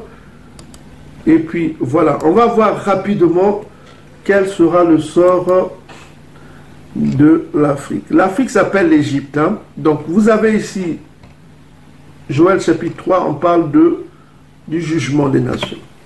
On dit ici que quand Yakongo viendra, l'Égypte qui repose sera dévastée. Donc je vous laisserai voir le mot dévasté, ce que ça veut dire. L'Égypte sera dévastée, l'Afrique sera dévastée quand Yakongo reviendra. vous avez Joël chapitre 3 qu'on vient de lire, verset 19, on dit que l'Égypte, c'est-à-dire l'Afrique, sera dévastée, Édom sera réduit en désert, c'est-à-dire que Édom sera réduit en désert, c'est-à-dire la destruction d'Édom, à cause des violences contre les enfants de Yaoundé. Donc Édom a utilisé de la violence contre les enfants de Yaoundé, et Édom sera dont ils ont répandu le sang innocent dans leur pays. Donc Édom a tué beaucoup des enfants de Juda, parce que souvenez-vous, on dit que je ramènerai les captifs de Juda. Donc ils ont été beaucoup emmenés en captivité où? Chez Édom. Parce qu'ici on dit que l'Égypte sera dévastée, l'Afrique sera dévastée, Édom sera réduit en désert. Pourquoi? Édom, à cause des violences d'Édom contre les enfants d'Isolélé, de Juda, parce que c'est Juda qui est dispersé. On identifie là où est dispersé Juda parmi les fils d'Édom. C'est pourquoi il faut connaître qui est Édom. Là on va voir qui est Édom. C'est beau, hein? C'est beau la parole. Là, au verset 19, on vous dit où est Édom. Édom est avec les enfants de Juda. Et ils ont versé le sang des enfants, ils ont tué les enfants de Juda dans leur pays. Regardez ce qu'on dit. L'Égypte, l'Afrique sera dévastée quand Jacob reviendra. Ok? Édom sera réduit en désert. Pourquoi? À cause des violences contre les enfants de Juda dont ils ont répandu le sang dans leur pays. Dans leur pays. Ils ont répandu le sang des enfants de Juda dans leur pays. Et d'Afrique. Des personnes qui durant des siècles étaient sans nom, sans voix et qu'on a seulement compté de façon approximative. Des centaines de milliers, des millions de personnes amenées d'Afrique. Originaire de l'actuel Angola, Angela a été embarquée dans un navire portugais. Voyageant dans des conditions très difficiles, environ un tiers des 350 esclaves avec elle à bord ont péri durant la traversée. Leur arrivée en Amérique marque le début de 250 années d'esclavage, suivi d'une longue période de ségrégation, dont les séquelles persistent encore aujourd'hui. Cette histoire est un peu comme celle d'Ève. Angela est la première femme africaine connue en Virginie. Elle et les autres Africains qui arrivent en 1619 sont la génération fondatrice de ce qui est devenu la communauté afro-américaine aujourd'hui. Après 1625, Angela disparaît des registres, mais son histoire est aujourd'hui mise à l'honneur et participe au travail de mémoire aux États-Unis. À la mémoire des 4000 Noirs morts lynchés. Le reportage de Brett Klein. Montgomery a été un grand centre de commerce des esclaves. En 1860, les 2/3 de sa population étaient des Noirs asservis. Ce musée rappelle sur 2,4 hectares cette mémoire de l'esclavage, mais aussi et surtout des lynchages qui l'ont suivi, essentiellement dans le sud des États-Unis. C'est le premier site consacré à ce thème dans le pays. 800 stèles sont symboliquement suspendues, une pour chacun des comtés du pays où ont été pendus en tout 4000 Afro-Américains. Les lynchages étaient un mode de punition de la fin de la guerre de sécession jusqu'aux années 50. Nous ne nous remettrons pas de cette histoire avant de l'avoir regardée en face. Nous devons parler quand les autres restent silencieux. Une part d'ombre mise en lumière donc par le Legacy Museum. Et on vous dit que le Juda est captif où? Parmi les nations. Et les nations quoi? Édomites, les Édomites ont versé le sang des enfants de Juda dans leur pays. Les pays qu'ils ont conquis là. Édom, donc ça veut dire que Juda est en captivité au milieu des Édomites qui gouvernent, qui versent le sang des enfants de Juda. Donc Édom est en train de tuer les enfants de Juda. Est-ce que vous commencez à comprendre qui est Édom? Mais c'est beau la parole du Tout-Puissant. Verset 19 vous dit tout. Verset 1 vous dit quoi? Car en ce jour, en ce temps-là, je ramènerai les captifs de Juda et de Jérusalem. Ils sont captifs, il va les ramener les captifs. D'où est-ce qu'il va les ramener les captifs de Juda et de Jérusalem? Verset 19 vous dit quoi? Regarde, écoutez attentivement. Les captifs de Juda et de Jérusalem, leur sang est versé où? Leur sang est versé où? Écoutez attentivement. L'Égypte, c'est-à-dire le mot Égypte, c'est la terre de Cham. Hein? Vous avez le psaume chapitre 105, verset 23. L'Égypte se définit aussi comme la terre de Cham. La terre de Cham. On dit si l'Égypte sera dévastée, Édom sera réduit en désert. Donc on parle des Édomites qui seront réduits en désert. À cause de quoi? Des violences contre les enfants des violences au pluriel, contre les enfants de Juda, dont ils ont versé, dont ils ont répandu le sang innocent dans leur pays. Dans leur pays. Or, on sait que, au verset 1, on nous a dit que Juda est captif. Mais où? Où est-ce qu'ils sont captifs? Où est-ce qu'on est en train de répandre leur sang? Dans le pays de qui? De Édom. C'est pourquoi Abdias 1 verset 10 quoi? À cause de ta violence contre. Vous vous souvenez d'Abdias chapitre 1 verset 10? Vous pouvez lire sur l'écran. Abdias chapitre 1 verset 10. À cause de ta violence contre ton frère Yacouba, tu seras exterminé pour toujours. C'est-à-dire que Édom va subir le Sifa. Le Sifa. Misifa. Il va subir le Misifa, le jugement, la punition. Misifa. Les Congos disent Misifa. Et c'est un autre mot hébreu, Misifa, qui est un autre mot hébreu qui veut dire quoi? Le jugement. Donc là, on est en train de voir le Misifa des nations. On est en train de voir que l'Afrique sera dévastée. Parce qu'avant cela, on parle de beaucoup de jugements. On dit l'Afrique sera dévastée, Édom sera réduit en désert à cause des violences contre les enfants de Yaoundé, dont ils ont répandu le sang innocent, ou dans leur pays, où Yaoundé est captif. Mais voilà la récompense, mais Yaoundé sera toujours habité et salama de génération en génération, c'est-à-dire éternellement. Maintenant au verset 21, dit Yakongo, dit soit je vengerai leur sang et que je n'ai point encore vengé. Et Yakongo résidera dans Tsiani. Dans Tsiani. Donc il a promis qu'il vengerait le sang des Bakongo, de Bena Yaoundé, dont le sang a été versé dans le pays de qui? De Édom, là où ils sont captifs selon Joël chapitre 3 verset 1 à 3. Là où les enfants de Juda sont captifs. Qui gouverne ce pays en Amérique latine, l'Amérique du Nord, tout ça c'est les Édomites. Donc on a repéré qui sont Édom et on a repéré, voilà, là où on est en train de tuer nos frères. Vous entendez à la télé, on est en train de tuer comme des chiens. On est en train de tuer. Et au Brésil c'est pareil. Dans les favelas, on est en train de tuer les Noirs là-bas, que ce soit les Bantous de la Colombie.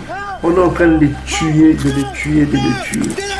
Donc, Yakongo a promis de venger le sang de Bena Yaoundé, qu'on est en train de tuer aux États-Unis, qu'on est en train de tuer là où Édom est en train de verser leur sang dans leur pays, là où ils sont en train de gouverner. Ils sont en train de gouverner, Édom est en train de gouverner là. Donc, il vengera le sang des Bakongo qui sont en train d'être massacrés là-bas. Et il dit qu'il n'a pas encore vengé, mais il va le venger. Et il a promis qu'il résidera dans Tsiani. Ok? Il résidera parmi son peuple. Ok. Donc, mes frères et sœurs, on va voir un autre verset qui confirme que il y aura un jugement en ce qui concerne d'autres peuples que les Édomites. Donc, on va aller rapidement dans On va aller dans Sophonie chapitre 2. Donc, Sophonie chapitre 1 parle de quoi? Il faut savoir que Sophonie chapitre 1 parle du jour de Yakongo. Ok. Voilà. Nous sommes dans Sophonie chapitre 1. Ok. Sophonie chapitre 1 parle du jour de Yakongo. Donc, on dit ici que Sophonie chapitre 1. Ok. Donc, si vous lisez le livre de Sophonie chapitre 1 jusqu'à 3, ça parle du jour de Yakongo. Ok? Au verset 7, on dit « Silence devant Yakongo, car le jour de Yakongo est proche. Car Yakongo a préparé le sacrifice, il a choisi s'y convier. » Donc, le jour du sacrifice, il va châtier les princes, les fils de rois, les vêtements des étrangers. En ce jour-là, je châtierai tous ceux qui sautent par-dessus le seuil. Donc, c'est le jour du châtiment, du Sifa. Donc, le jour du Misifa. Donc, le jour de Yakongo, c'est le jour du Misifa. Donc, c'est le thème de Sophonie. Là, il va rassembler son peuple qui sont au-delà du fleuve de l'Éthiopie. Il ramènera les captifs, etc., etc. Il punira les nations, verset 8, 3-8. Donc, on voit que c'est le jour de Yakongo. Mais ce qu'il ne faut pas oublier, c'est qu'il y a d'autres cibles aussi qui sont nommées ici, que vous devez connaître. Donc, au verset 2, qu'est-ce qui est dit là? On voit qu'il va punir les enfants d'Amon, les berbères, tout ça. Vous pouvez lire chez vous. Hein. Au verset 2, c'est intéressant.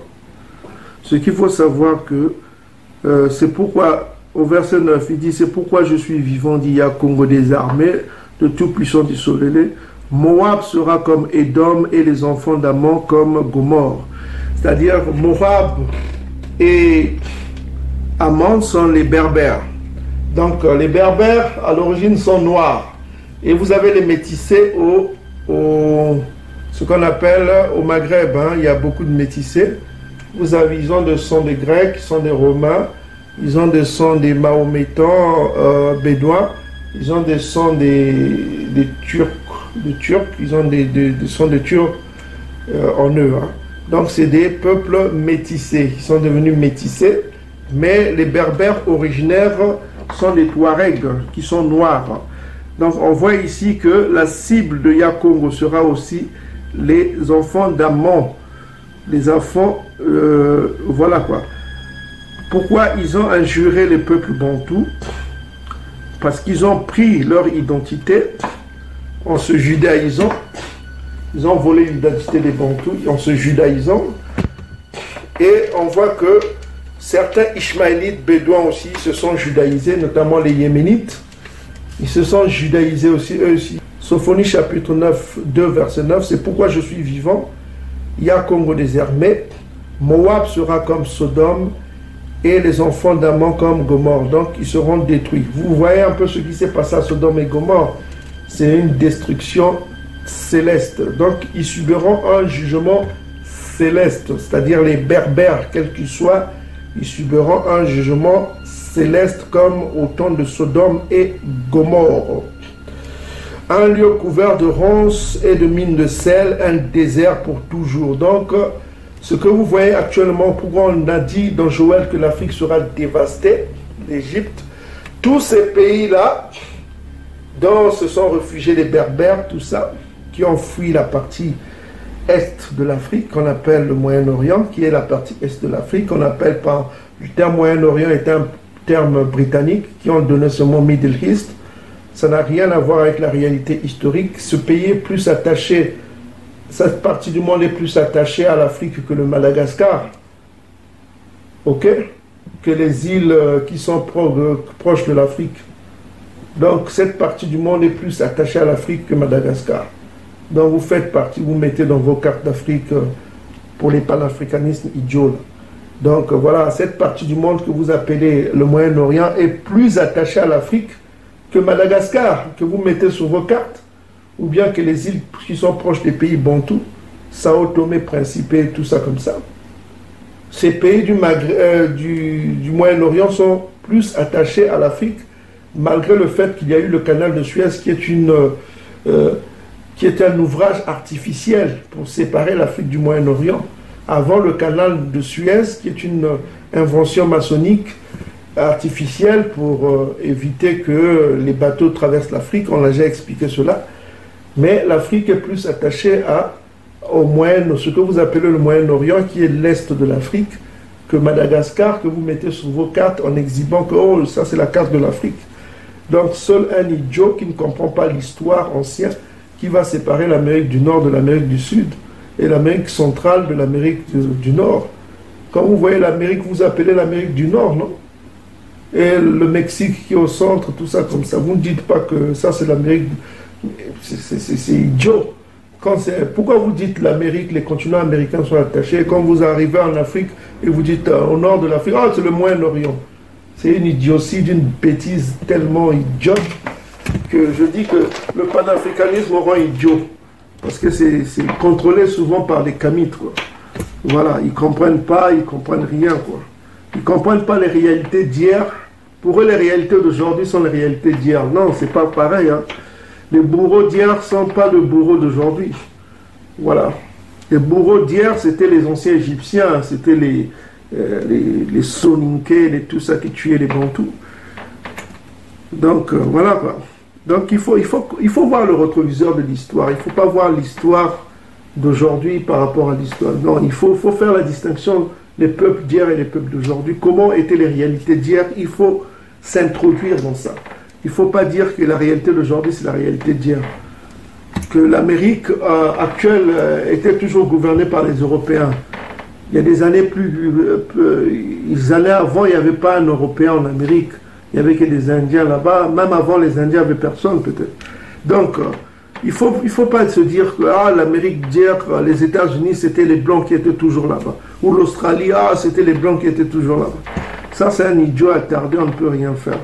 On vous a démontré que le Moyen-Orient, il n'y avait que des Noirs, il y avait des Noirs là-bas. Les scientifiques iraniens, on vous a démontré cela.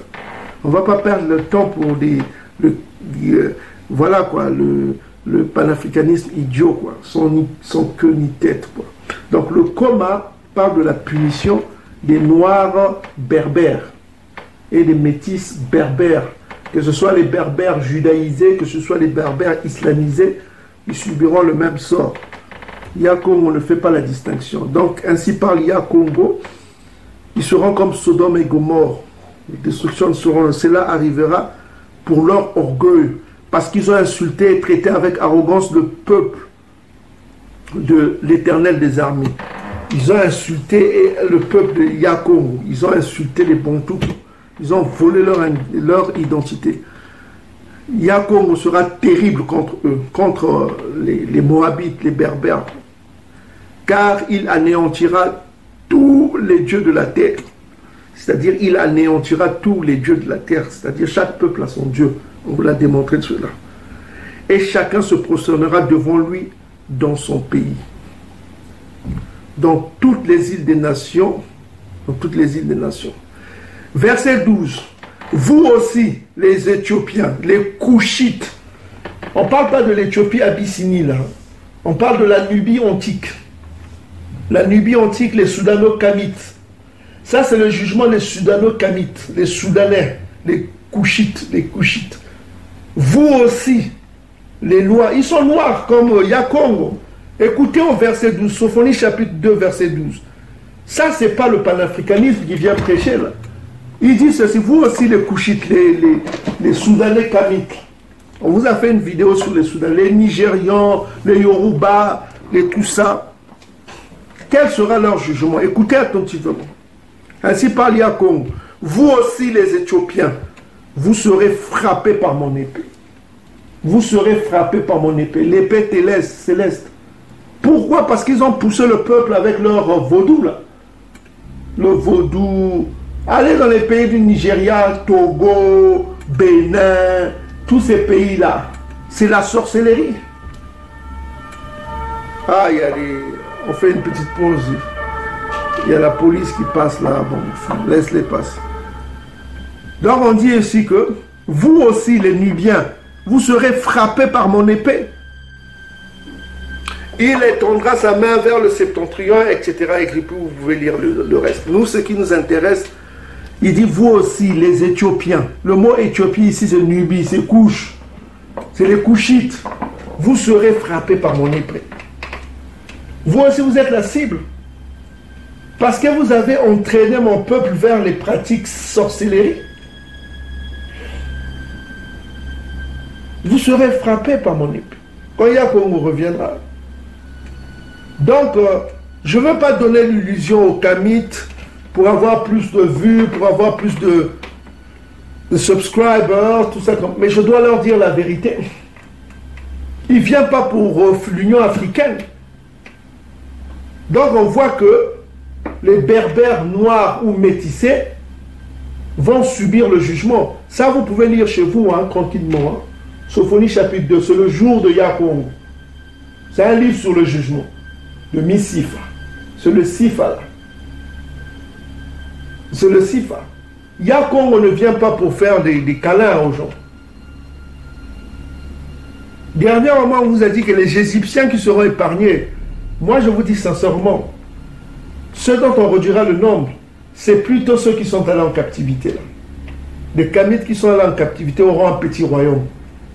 Quand on a parlé, ils auront un petit royaume. Je crois que ceux-là, ils seront épargnés.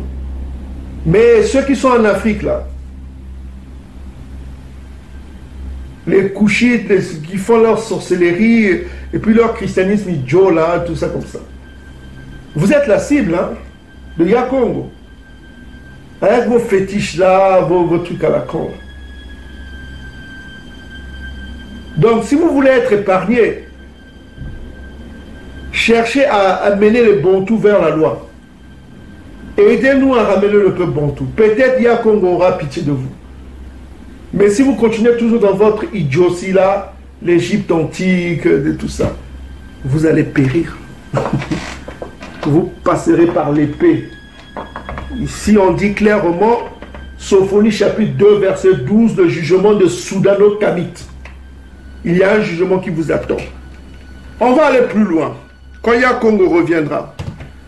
Allons dans Ésaïe chapitre 45. On va finir par ça.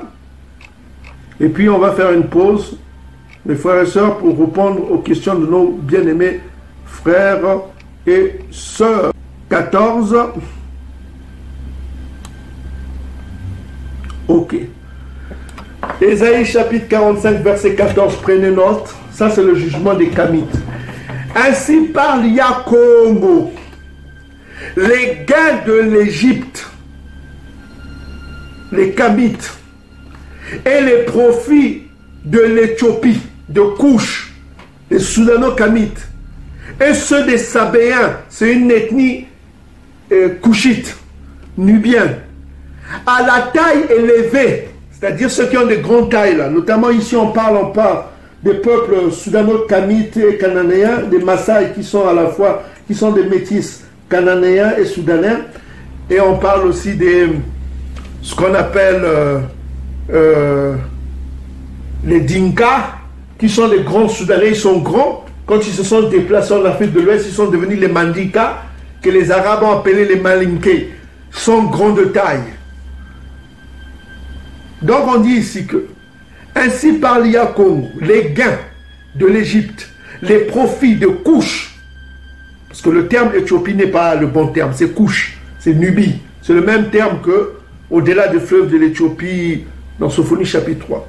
Et ceux des Sabéens, qui est une ethnie soudanaise, à la taille élevée, vous les voyez comment ils sont grands, passeront chez toi. Chez qui? On va savoir chez qui. Ils seront à toi, ils t'appartiendront. Ces peuples marcheront à ta suite. Ils passeront enchaînés, enchaînés. Ils se prosterneront devant toi. De qui? Ils diront en suppliant, c'est auprès de toi seulement que se trouve Dieu. Il n'y a point d'autre Dieu, il n'y a point d'autre Dieu que lui. Que lui. Mais, verset 15, tu es un Dieu qui se cache. Dieu d'Israël, sauveur. De qui ils parlent ici? Les Couchites vont voir Yakongo. Ils vont dire à Yakongo, tu es un Dieu qui se cache, qui te cache. Dieu d'Israël, sauveur. Verset 16 dit quoi? Ils sont tous honteux et confus. C'est-à-dire qu'ils ont la honte, ils sont confus, ils se disent, oh, mais il est noir.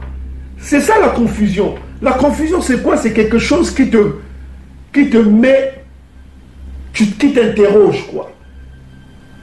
Ils vont se confondre, ils vont se dire, mais il est noir, comme nous. Et ils s'en vont avec ignominie. Regarde comment on les appelle, les Couchites, les fabricateurs d'idoles. Ils aiment fabriquer les biteke. Et les Bantous ont suivi leur pratique. Lévitique chapitre 18, verset 1 à 3. Ne suivez pas les pratiques des Kamites. Fabricateurs d'idoles. Regardez tous les pays d'Égypte. Il n'y a que des idoles. Le sphinx, vous avez de tout ça. Il n'y a que des idoles partout. Des idoles sur les murs, des idoles. Les fabricateurs d'idoles, c'est eux les Kamites. Les gens de grande taille, c'est eux les Kamites. Quand ils verront le Dieu d'Israël, le juge d'Israël, ils diront, tu es un Dieu qui se cache. Ils viendront devant lui enchaînés. Enchaîner, c'est quoi? C'est l'esclavage. Vous croyez que c'est ça le panafricanisme? Je vous pose la question, vous qui êtes dans la salle ici. Isaïe est noir, mais il amènera des gens enchaînés, les noirs enchaînés, comme les esclaves. Ils trembleront devant lui. Ils seront confus.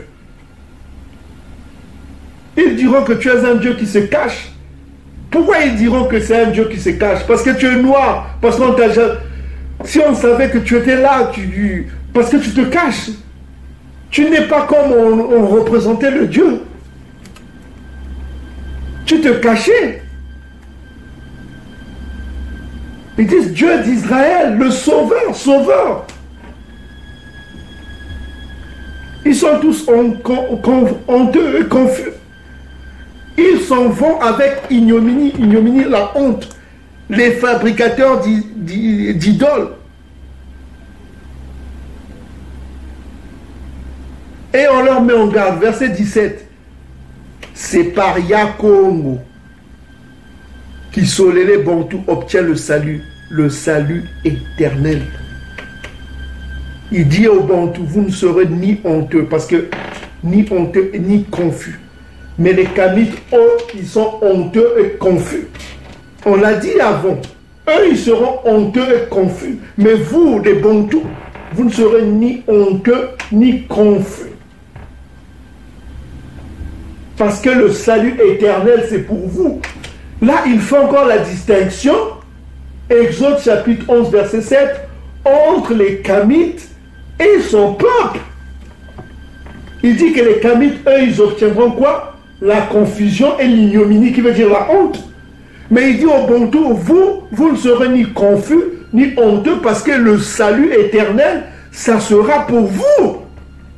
Point. C'est ça que Yakongo, le tout-puissant de l'univers, amènera. C'est le Sifa, le Mi-Sifa. C'est le jugement qui arrive. Je ne peux pas vous mentir.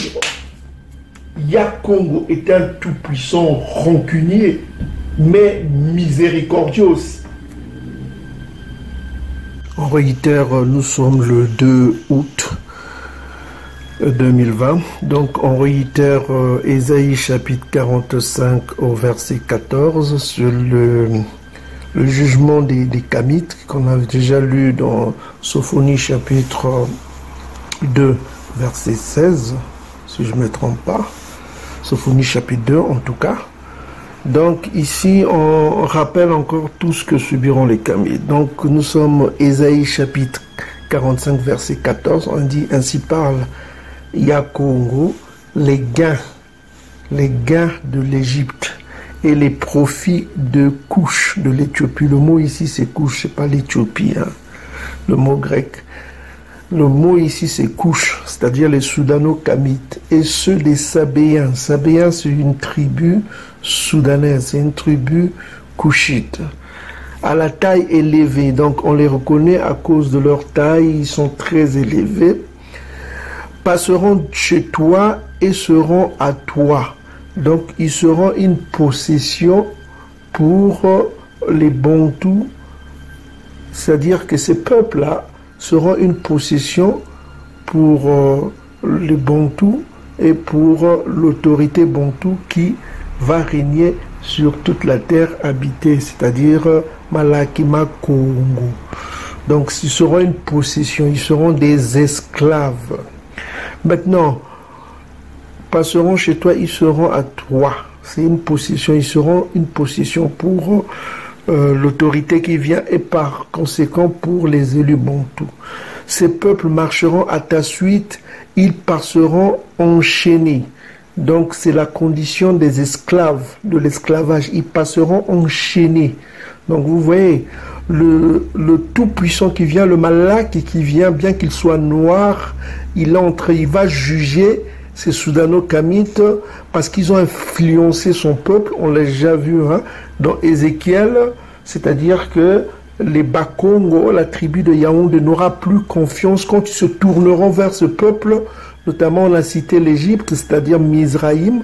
Quand ils se tourneront vers ces peuples, cela leur rappellera leur iniquité, Vous comprenez? Toujours est-il, si vous vous souvenez d'Ézéchiel chapitre 16, verset 26, on voit que les peuples bantous se sont beaucoup prostitués avec les pratiques kamites. Les pratiques kamites, le vaudou, la sorcellerie, tout ça.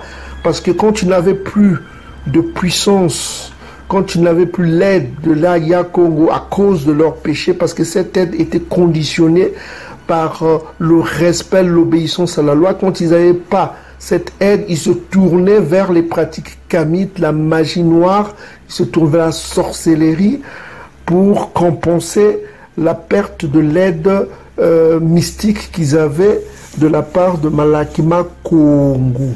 Donc ici, on voit la condition d'esclavage des Soudano-Kamites qui seront une possession pour Malakima Congo et pour les élus bantous. Donc on dit qu'ils passeront chez toi et seront à toi. Ces peuples marcheront à ta suite, ils passeront enchaînés. Donc ils passeront enchaînés. C'est la condition de l'esclavage encore. Ils se prosterneront devant toi. Toujours la condition d'esclavage. Et ils te diront en suppliant, c'est auprès de toi seulement que se trouve le Tout-Puissant de l'univers, Dieu. Et il n'y a point d'autre Dieu que lui. Tatanzambie to Yamazulu. Maintenant, il dit devant Malakima Congo, au verset 15, tu es un Dieu qui te cache. Je comprends. Pourquoi ils disent que tu es un Dieu qui te cache? C'est parce qu'ils voient que celui qui est en face d'eux leur ressemble, bien qu'il ait un corps de bronze, parce que c'est pas un corps comme pour nous, hein. Ils ont le corps de bronze, c'est-à-dire que c'est comme de la matière du fer. C'est pas des corps charnels comme nous, hein. Vous comprenez, c'est des corps éternels qui ressemblent au bronze, bien que ce soit noir, mais c'est pas des corps comme nous, hein. C'est des corps célestes dont avait parlé l'apôtre Paul là, dans le livre de Corinthiens. C'est des corps célestes. Voilà, bien que ce soit noir, mais ça ressemble au bronze. Ok, mes frères et sœurs. Donc on dit ici que au verset 15, les Kamites diront, les Soudano-Kamites diront devant Malakima Congo, tu es un Dieu qui te cache, le Dieu d'Israël, le Sauveur, le Dieu des Bantous, le Sauveur. Ils vont dire que tu es le Sauveur, que tu es le Dieu des Bantous, tu te cachais, mais on ne savait même pas comment tu étais. Maintenant qu'on te voit, on comprend pourquoi tu te cachais, parce que tu ne ressembles pas à ce que la propagande édomite a donné et la propagande ishmaélite nous a donné aussi, parce que la majorité de ces peuples sont animistes, du fait que vous allez comprendre, ils sont animistes, ils sont aussi musulmans. Ok? ils sont musulmans parce qu'ils ont cru que Allah c'était le Dieu et Mohamed était le prophète, mais ils se disent que nous sommes en face de la vérité ici, qui ne ressemble ni à la prédication des métis, parce que les métis c'est les Arabes, hein. Ok, le livre d'Ézéchiel dit bien que les Arabes sont des métis, les hommes du désert, les Bédouins là, c'est des métis. Or un métis n'a pas la place dans le royaume. Vous comprenez, Deutéronome 23 verset 2 à 3, le métis n'a pas sa place. Donc vous voyez que ce n'est que le mensonge qu'ils ont reçu comme croyance. Ils ont dépensé beaucoup toute leur économie pour aller à la Mecque, pour aller faire le Hajj, le pèlerinage, c'était en vain. Parce que c'est le mensonge, parce qu'on ne peut pas donner la vérité à Ismaël, puisque l'Ismaël fait partie des ennemis de Yakongo, selon le psaume chapitre 83, versets 2 à 12. Le premier ennemi, c'est Édom, et le deuxième, c'est Ismaël. Aucune vérité ne peut venir de ces ennemis de Yakongo. Donc vous comprenez que ici, au verset 15, on dit que les Kamites disent que tu es un Dieu qui te cache. Qui te cache. Pourquoi ils disent que tu es un Dieu qui te cache? Parce qu'ils voient la vérité. Ils se disent que tu te caches. Parce que si on savait comment tu étais, tu nous ressemblais. Ok? Et puis ils disent Dieu d'Israël, le sauveur, Dieu des Bantous, le sauveur.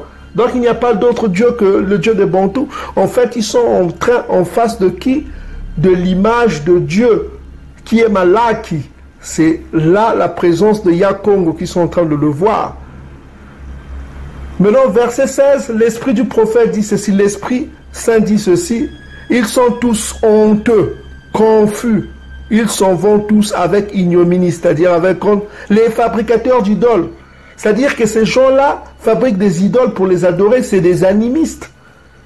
Vous comprenez? C'est pourquoi Yakongo nous avait mis en garde, Lévitique chapitre 8, 18, versets 2 à 3, de ne pas suivre les pratiques des Kamites ni des Cananéens. Parce que ces gens-là, c'est des fabricateurs d'idoles. Vous avez vu dans le reportage que vous avez vu au début de la vidéo, vous avez vu avec les bitèques, c'est-à-dire les statues qu'ils font pour faire des pratiques. Dans le marché au Togo, du vaudou, tout ça comme ça. C'est ça l'essence des Kamites. Si vous allez en Égypte antique, vous voyez que des statues. Ce sont des fabricateurs de statues. Parce qu'ils croient aux statues, ils adorent les statues, ils prient des statues. Donc ici, l'Esprit Saint les traite quoi? Ils sont tous honteux, confus, ils s'en vont tous avec ignominie, c'est-à-dire avec honte. Les fabricateurs d'idoles, on les traite comme les fabricateurs d'idoles. Qui, au verset 14, on vous dit qui? Les Égyptiens, c'est-à-dire Mizraïm, les Couchites, les Sabéens, qui sont tous des Kamites. Vous comprenez? Ça, c'est le destin qui attend les Kamites. Ok? Maintenant, verset 17, c'est très important. Et l'Esprit, ça va faire la différence entre les Kamites et le peuple noir Bantou. Il va dire maintenant pour les Bantous, c'est par l'Éternel, c'est-à-dire que c'est par Yakongo, qu'Israël Bantou obtient le salut. Eux, ils vont obtenir le salut. Les élus Bantous vont obtenir le salut. Ok? Un salut quoi? Éternel. C'est-à-dire qu'il dit que la vie éternelle, c'est pour Israël Bantou. Vous ne serez ni honteux ni confus. Vous voyez la différence? Les Kamites, eux, au verset 16, on dit qu'ils seront tous honteux et confondus. Mais il dit qu'au verset 17, que lui, son peuple, Israël, qui est au-delà du fleuve des Couches, c'est-à-dire après les Couchites, eux, ils seront ni honteux, ni confus, jusque dans l'éternité. Donc vous voyez ici, il y a un contraste entre les Noirs Kamites, qui eux seront honteux quand Isaïa viendra, quand Malakima Kongo viendra, leur récompensera la honte, la confusion, parce qu'ils ont fait confiance au statut, au vaudou, ils ont fait confiance à l'animisme. Vous comprenez? Les rebelles Bantous, eux, subiront les mêmes sorts que les Kamites. Mais il dit que, au verset 17, il parle maintenant de son peuple. Eux, mon peuple, c'est par Yakongo et l'Éternel qu'Israël, c'est-à-dire Israël Bantou, obtient le salut, un salut quoi? Éternel, c'est-à-dire la vie éternelle. Vous ne serez, c'est-à-dire vous les Israélites bantous, les élus bantous, vous ne serez ni honteux, ni confus jusque dans l'éternité. Est-ce que vous commencez à comprendre? Donc vous voyez qu'il fait toujours la différence, comme l'a dit Exode chapitre 11 verset 7, qu'il y a une différence. Là il met encore une différence. Au verset 16, les Kamites, eux, ils seront honteux et confus. Mais les Bantous, eux, ils ne seront pas honteux et confus parce qu'ils auront la vie éternelle. Pas tous les Bantous, mais les élus Bantous. Mais ceux qui ont fait confiance aux Kamites, les rebelles, Ézéchiel chapitre 20, dit bien que les rebelles, eux, ils n'entreront pas. Ils recevront la même honte et la confusion que les Kamites. C'est pourquoi il y aura quoi? Des grincements de dents. Il y aura des grincements de dents. Isaïe avait dit des pleurs et des grincements de dents. Les gens vont pleurer. Pourquoi? Parce qu'ils ont fait confiance en l'égyptologie, au culte phallique.